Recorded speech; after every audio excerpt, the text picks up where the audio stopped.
So today we're going to talk about surviving finals, which is a very important piece of the semester, I could tell by everybody packing this room. So we're going to go over quite a few different things today. And we want to start out with one of the biggest things with surviving finals. But first I should introduce myself. My name is Dayna Northart. I'm a psychology intern, a doctoral intern over at Counseling Services. All right. So the first thing we want to talk about with surviving finals is how to manage your time. So there's a lot of different things to keep an eye on with managing your time. You want to make sure that you give yourself enough time to study. And a good way to do that is to make a schedule and schedule on what days you're going to study what material. It's helpful to study at the same time every day. And if there's class time you have between class periods to study, that can also be helpful. One of the things that they found is if you study material directly after you learn it, you ingrain it more. You want to try to study for your most difficult tests first, just so you don't get burnt out. That's always a good thing to do. So I won't go through each one of these individually because we're going to break it down a little bit more as we go through here. But if you do have any questions, please feel free to interrupt me.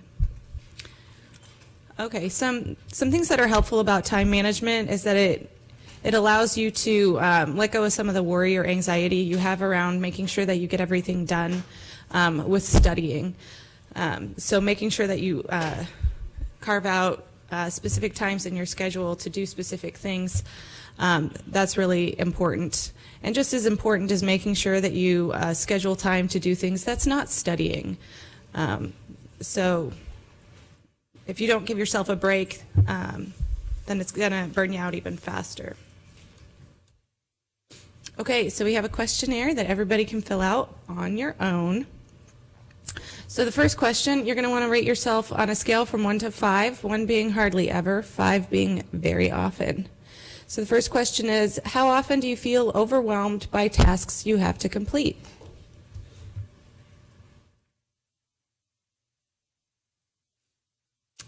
The next one is, how often do you have difficulty sitting down to do academic assignments, even when you've already intended to do them? The next one we have, once you settle down to study, how often do you waste a lot of time jumping from one thing to another, locating or gathering your resources, and trying to handle too many tasks at the same time? So this can be like jumping from email to a homework assignment to a discussion board and not really paying enough attention to any single thing.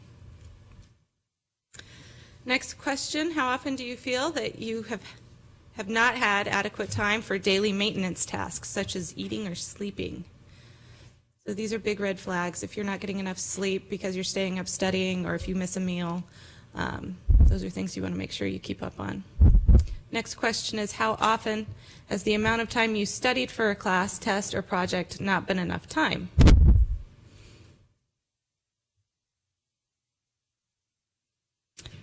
And the last question we have is, how often do you feel conflict between competing activities? For example, after you decide to do one thing, you end up worrying or regretting that you didn't do the other. Okay, here's what your score means. If you add up the total of the circled numbers, if your score is 10 or less, you're probably doing a pretty good job of managing your time. If you scored between 11 and 20, you can probably do a few things to change around your schedule to improve that a little bit. And if you scored 20 or more, I'm really glad you're here. Okay, the next thing we want to talk about with finals is making sure you take care of yourself. So your mental well-being is just as important as making sure that you know the material for a test. A lot of times with test anxiety, something that comes up for people is even though you know the material, your mind goes blank when you sit down to take the test.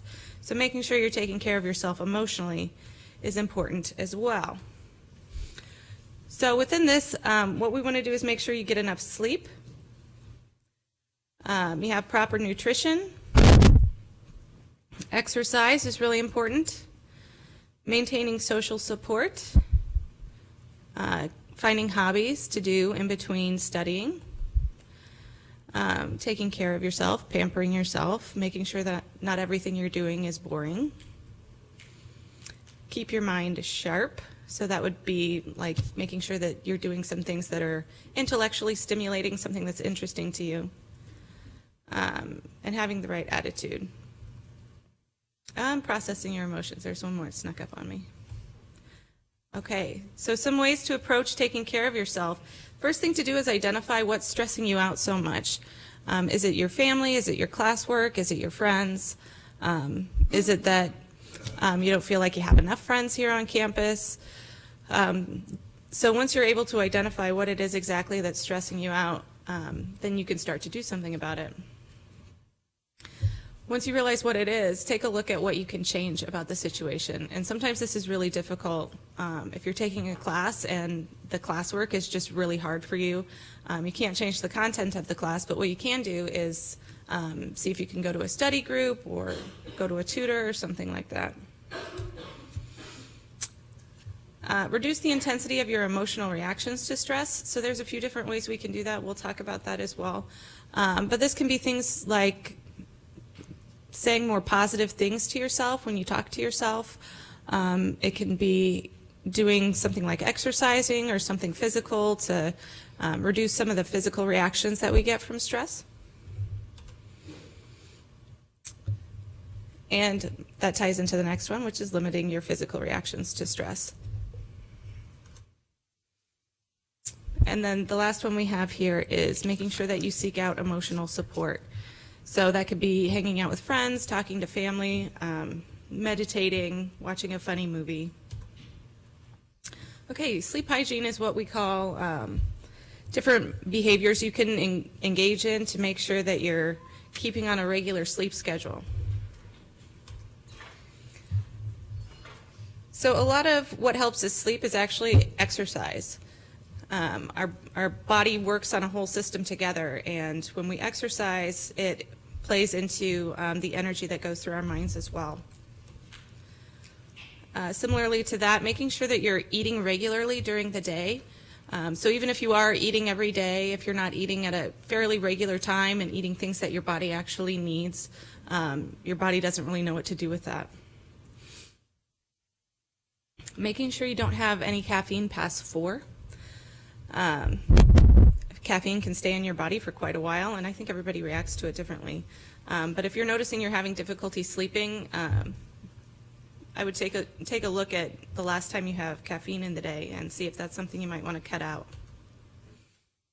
And then developing a ritual at bedtime. So this can be the order in which you put on your pajamas and brush your teeth and wash your face and things like that. If you do it in the same way every time, your brain will start to train itself that it knows it's about ready to go to bed. So when you do prepare some sort of ritual to get ready for bed, you want to make sure that it's something that's relaxing. It's not something where you're running around and trying to get like everything done at the last minute. So it should be something nice.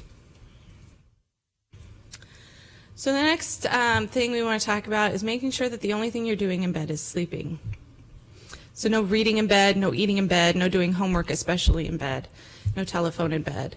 The reasons for this is that your brain really does start to pick up cues from its environment. And if it starts to associate your bed with something other than sleep, then when you get into bed, it's going to start expecting different things to go on. So if you're studying in bed, when you get into bed, it makes sense that your brain would start thinking like, okay, I need to study now, I need to pay attention, and then you start thinking about class. So you want to make sure that bed is saved for sleep. If you do have a hard time getting to sleep once you get into bed, get up and walk around. They say every 10 to 15 minutes, if you're not asleep, get up and walk around. I would say you want to try to figure out what time frame is good for you. I think 10 minutes can be a little extreme. But again, this ties into the idea that you don't want your brain to associate your bed with not sleeping.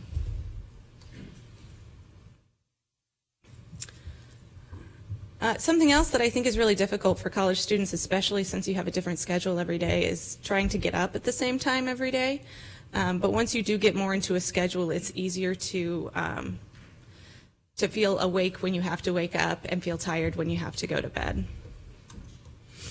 And no daytime naps. So one of the things that our brains do, they've done studies with people who are in a room that doesn't receive any sunlight at all for like a couple weeks.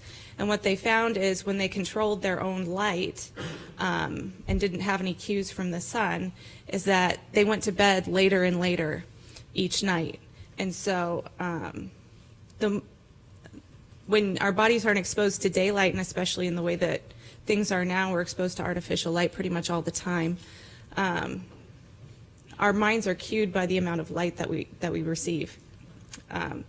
So if you're constantly having a regular amount of light coming into your brain, it's never going to know when it's supposed to shut off. And similarly, if you take naps in the daytime, it's going to get really confused as to when it's supposed to be asleep.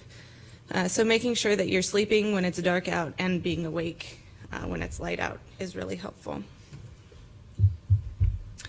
Okay, so now we're shifting over to something else, different ways to take care of yourself emotionally. So has anybody heard of mindfulness or being mindful? Yes? No? Okay, well, we'll talk about it. So what being mindful is being more aware of the present moment. So this means not obsessing over what happened during the day or worrying about what's going to happen tomorrow, but just being where you are in the moment and just knowing that right now I'm okay. Right now I just need to relax a little bit. Or right now I'm going to take this time to study and I'll have time to study something else later on.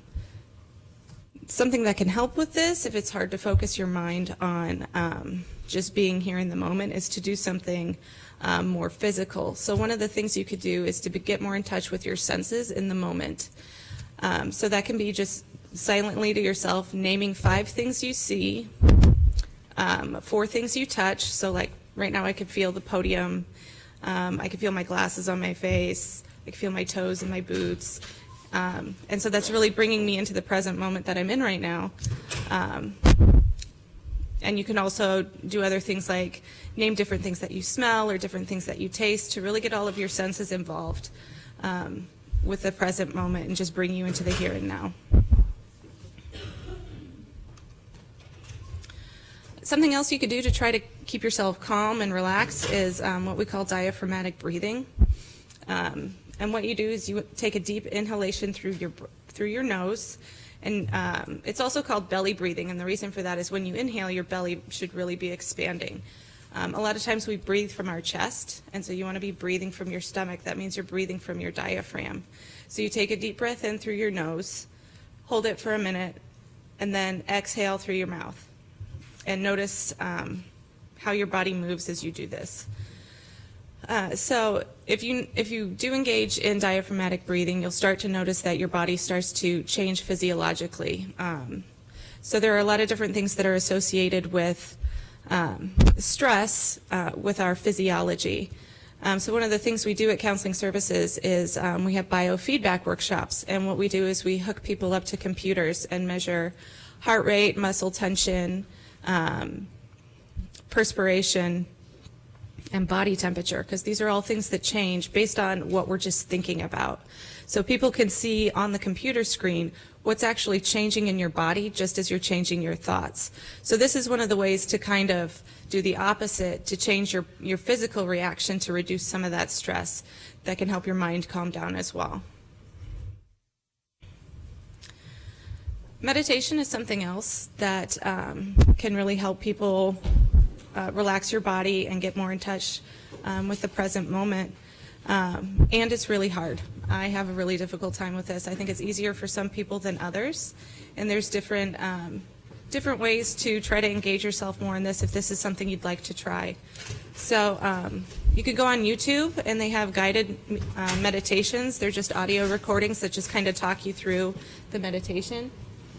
Other things that you can do is just count your breaths, and if you want to count up to 10 and then go back down and then count up to 10 again. So it's something to occupy your mind that's not actually worry or busyness. It's just keeping your mind focused on something that's neutral while you're trying to meditate.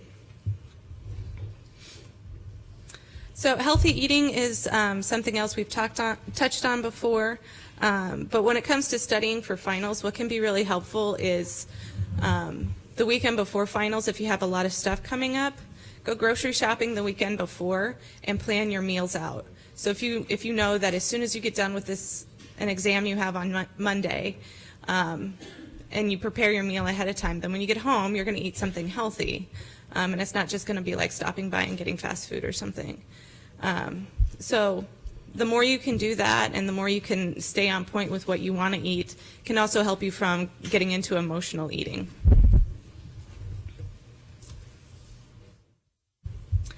Exercise is another way that our brains are really tied to stress.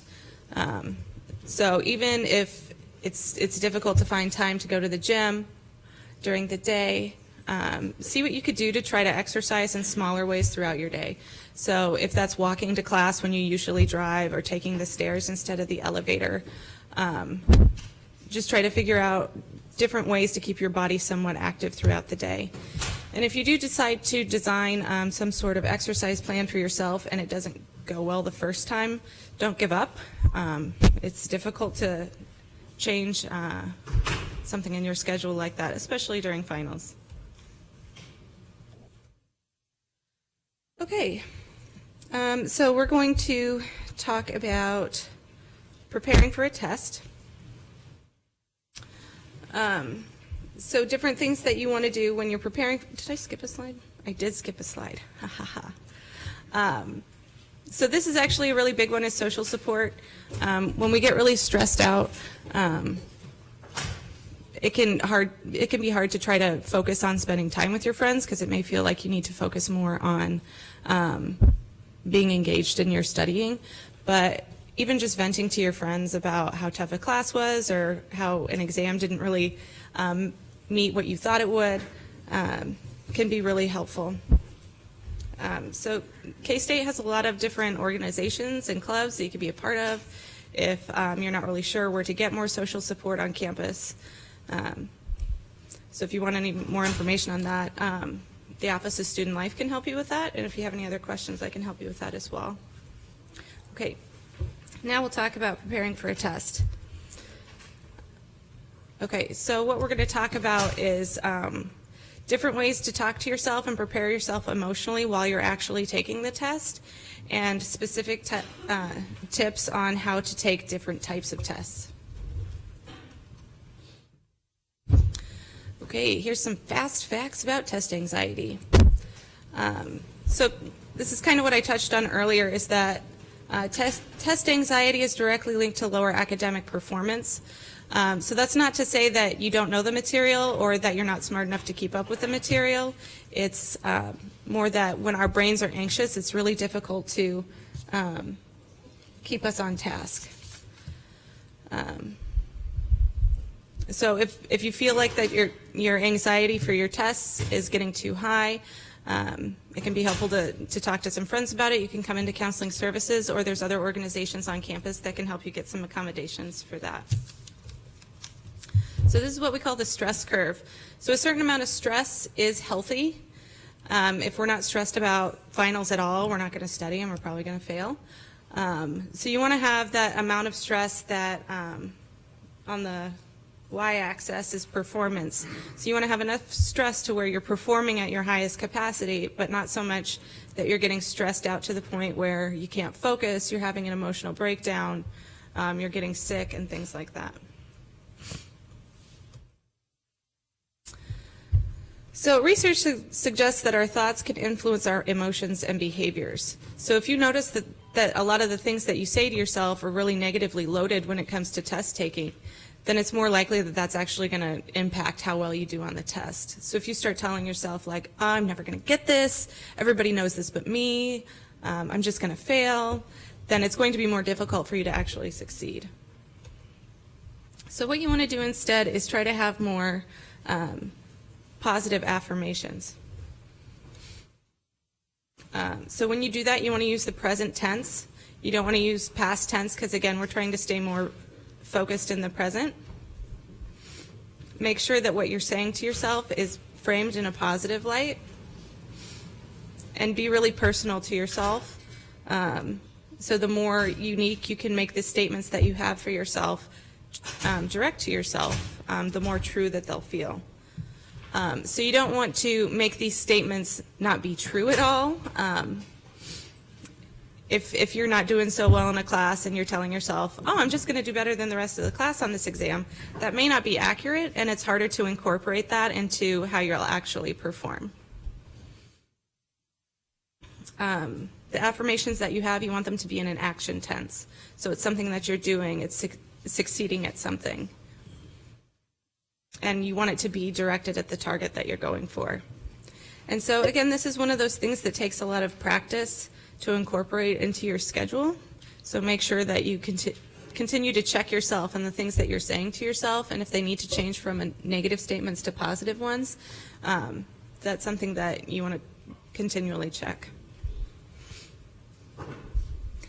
So examples of positive things you could say to yourself, well, these are some negative things you could say to yourself, like I'm going to freak out when I take this test, I'm horrible at studying, my mind will just go blank when I get in there. So if these are some things you've noticed that you say to yourself in tests that you've taken before, plan ahead of time of what you're going to say to yourself, how you're going to calm yourself down. If you do get too stressed out, can you get up and go get a drink of water and just take a few breaths and relax? And plan out specifically what you want to say to yourself. So basic ideas can be breaking down all the specific behaviors that you're going to be doing. So start the test as soon as it's given to you, so you make sure you have as much time as possible. Scan the test so you know how long it is and how much time you're going to need to take the test. Read the directions very specifically. Answer all the questions, and when you're done, check your work. Okay, so now we're going to talk about some tips on specific types of tests.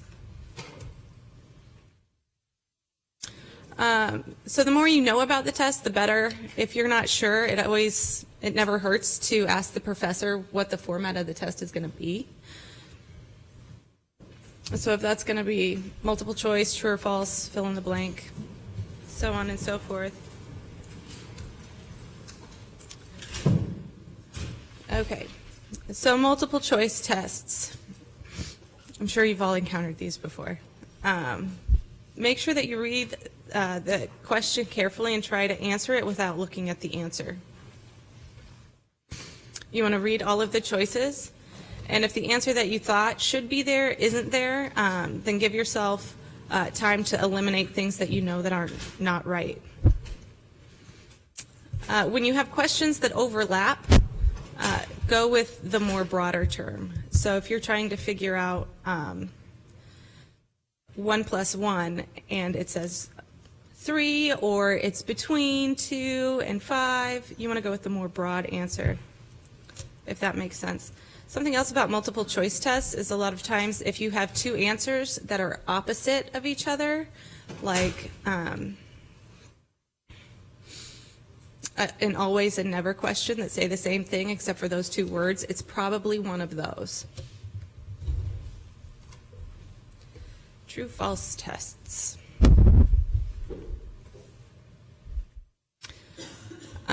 So this is something that is interesting with different types of tests, especially electronic tests you take on the computer, is if you'll be penalized for guessing. So is the test only going off of the questions that you answer, or is it going off all the questions? So you want to look for clue words when you're taking these tests. So words that have absolutes in them, like always, never, things like that, they're usually not true, because hardly ever does it happen that something is always the case or never the case. And then the opposite of that is qualifications. So when things sometimes happen or possibly could happen, those tend to be true more often than not. Fill in the blank tests. If the question calls for one word or name, just give one word or name. If the blank is this big, don't write something this big, or else you're probably missing the point of the question. Put the answer in the correct place, because otherwise the person grading the test could get a little confused about what you're trying to get at. So make sure you're doing that correctly. And don't just depend on the length of the blank. So I think when this is something that's like at the end of a test question, answer it as succinctly as possible.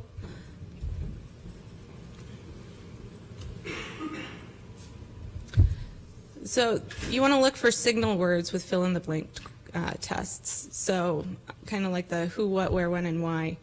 Because you want to make sure that you're answering the question that's actually being asked.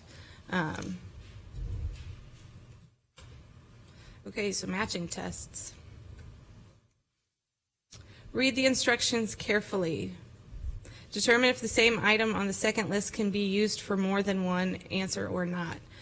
So if you feel like you have to use all of the matching options, you could miss the point and just assume that whatever's left over has to be the last answer. So you want to make sure what the test is actually looking for. Read both lists carefully and go through the first list of items item by item to see if you can find the matching pair on the second list. So don't jump back and forth between the two different lists. You want to try to keep yourself as organized as possible. Essay questions. So reading the directions seems like a really obvious thing, but one of the things that people get counted off for most on taking exams is they don't answer the question that's being asked. So make sure you read the directions very carefully, and once you do answer the question, go back and read the question again and make sure you answered what it asked. Set a time budget for this and allow yourself to proofread. If there's 2 hours for a test and it only has 4 questions on it, your answers should probably be pretty long. So that can be one way of budgeting your time, is making sure that whatever the allotted time to take the test is the appropriate amount of time that it takes you to answer it. When you are reading through the questions, you want to write down any keywords that pop out to you. So that can be a way of continuously reminding yourself as you're answering the question, what am I actually trying to talk about here? And it can be helpful to start with the easiest questions and save the hardest one to last, especially if all the questions are the same amount of points. Sometimes essay questions will build off of each other, and so something that's asked in the first question, if it's more difficult, may actually be answered in the question that's proposed in a question later on. You want to put the question into your own words before trying to answer it. So if it sounds like really complicated wording, or if there's jargon within the field that you're studying, try to translate it to your own vocabulary so it makes sense to you. It can be helpful to outline or bullet point everything you want to say before you write it out in an essay.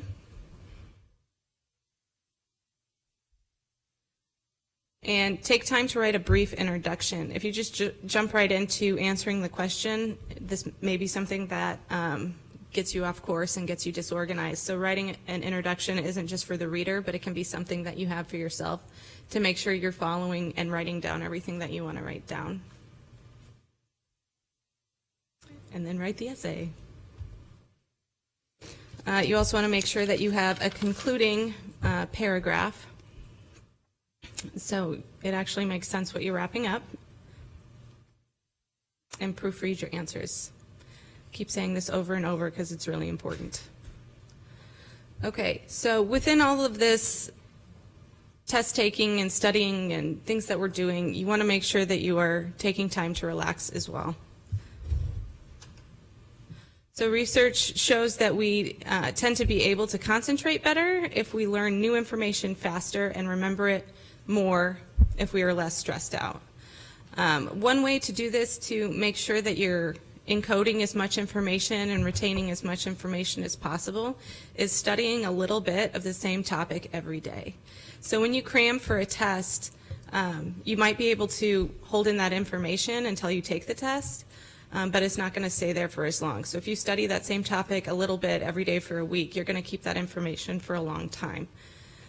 So this is something that's especially important if you're taking a class that's really imperative to your field of study, so you don't forget it in like an upper level class. And then also making sure that you relax while you're studying. If you're stressed while you're studying, then looking at that information again is going to trigger your brain to think that it should be stressed out when you're taking the test. There are different things that people can try with trying to make sure that you're staying relaxed while you're studying that can help you with your test. So one of those things can be like aromatherapy.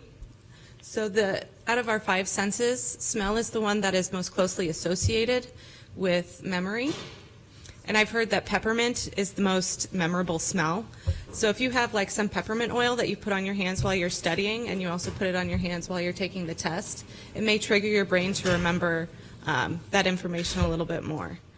But whatever it is for you that you want to do to relax while you're studying, if that's taking breaks in between, going out and getting coffee while you do it, whatever it is, make sure that there's something in there so you're not torturing yourself when you study. So if you want more help with studying, Counseling Services actually has an online program for academic anxiety and also stress management. And it's a free 4-week course. You don't have to do it in 4 weeks. It's not something that's graded or anything. It's just ways to get you thinking more about how to manage your stress and what to do about academic anxiety. So if you want to sign up for any of these online programs, you can either email us or call us, and this is the number up here on the screen. You want to provide your name, your WID, and which one you want to be enrolled in. You can also come over to Counseling Services if you just want to de-stress a little bit and get some referrals to other organizations on campus that can help you out with managing stress. Like I mentioned earlier, the Office of Student Life is really great at helping people stay focused on their studies and making sure that stress isn't over interfering with your academics. So that's about all I had. Does anybody have any questions? No? All right. Well, thanks everybody, and good luck with finals. Try to stay warm out there.